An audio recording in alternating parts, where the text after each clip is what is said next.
Hey everyone! Welcome back to the podcast where we explore different aspects of life, share tips, and tackle tough conversations where we'll talk about how to deal with toxic people. I'm Sophie, and as always, I'm joined by my amazing friend, Jack. Hey, Sophie. It's so good to be back, and I'm excited about today's topic. We've all encountered them at some point. Those people who just seem to drain the life out of us, make us feel bad, or even just make things awkward. Yep, we're talking about toxic people today. That's right, Jack. In today's episode, we'll be diving deep into how to recognize toxic behavior, the different kinds of toxic people you might come across, and most importantly, how to protect yourself from their negative impact. We'll also share some personal experiences and strategies we use to keep our mental peace intact. We're going to cover everything from setting boundaries, handling confrontation, to even when it might be time to walk away for good. So, grab your headphones, get comfortable, and let's get into it. Okay, Jack, let's kick things off. How do we even recognize toxic people in the first place? It's not always obvious, right? Definitely not always obvious, Sophie. Sometimes toxic behavior can be subtle. But a good rule of thumb is, if someone consistently makes you feel drained, anxious, or bad about yourself, it's a red flag. Toxic people might manipulate you, gaslight you, or constantly bring drama into your life. Yeah, and there's this one type of toxic person I can't stand, the energy vampire. You know, the person who just sucks all the energy out of you, leaving you exhausted after every interaction. Oh, for sure. They make you feel like you're constantly walking on eggshells around them, afraid to speak your mind because everything gets blown out of proportion. Another big one is the narcissist, someone who thinks everything is about them and doesn't care about anyone else's feelings. That's so true. It's almost like no matter how much you do for them, they always want more, and you can never meet their expectations. It's emotionally draining. Exactly. And then there's the passive-aggressive toxic person, someone who avoids direct confrontation but expresses their anger or resentment in indirect ways. They might make sarcastic comments or give you the silent treatment, and it's confusing as heck. Ugh, the silent treatment. That's the worst.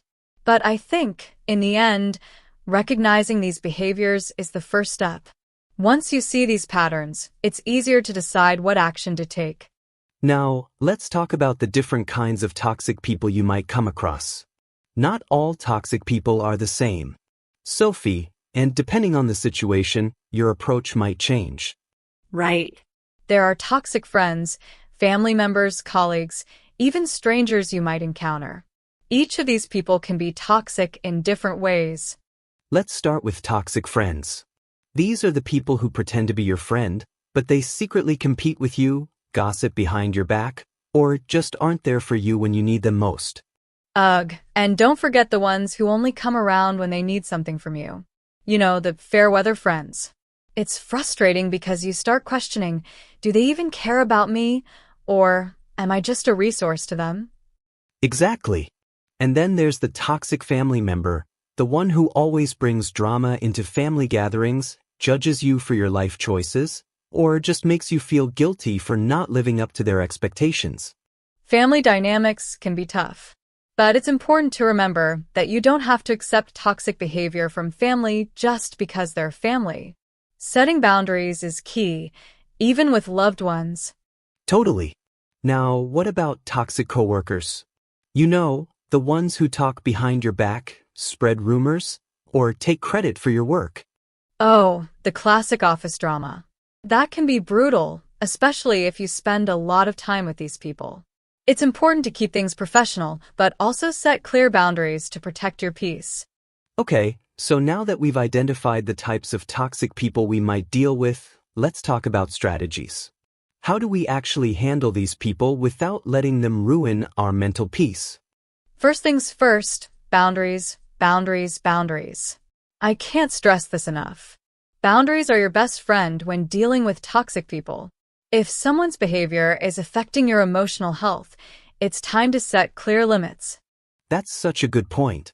Boundaries can be tough, especially if you're used to people-pleasing or you feel guilty about pushing back. But remember, your mental health is just as important as anyone else's, and it's okay to say no or walk away. Exactly. Another tip is to keep your interactions short and to the point. You don't need to explain yourself over and over again. Toxic people love to drain your energy by getting you into long, unnecessary debates.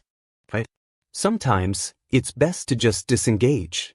And if the person is consistently toxic, don't be afraid to distance yourself, whether it's limiting contact or cutting ties entirely. Absolutely. And don't forget the power of emotional detachment. You don't have to absorb their negativity. Try to remain neutral and not take their behavior personally.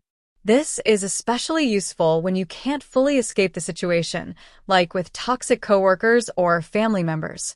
Yeah, it's like developing an emotional shield. But sometimes, confronting the person directly might be necessary. If it's someone you care about, having an honest conversation about their behavior can sometimes help them realize what they're doing wrong. True. But be prepared that not everyone will respond well to confrontation. Some toxic people may get defensive or deny their behavior, and that's when it's important to know when to walk away. Now, this is the hard part, knowing when it's time to let go. Sometimes, no matter how hard we try, certain people just aren't good for us. And that's okay. Yes. It's never easy, especially when it's someone close to you. But if you've done everything you can to communicate, set boundaries, and protect yourself, and they continue to hurt you, it might be time to move on. It's important to remember that letting go doesn't always mean cutting someone off completely. It can mean distancing yourself, reducing the amount of emotional energy you invest, or simply accepting that the relationship will never be what you want it to be. And sometimes, that's the healthiest thing you can do. Don't feel guilty for putting your well-being first. Well, that wraps up today's conversation on how to deal with toxic people. We hope that if you're dealing with someone like this in your life, our tips can help you navigate those tough situations. Exactly.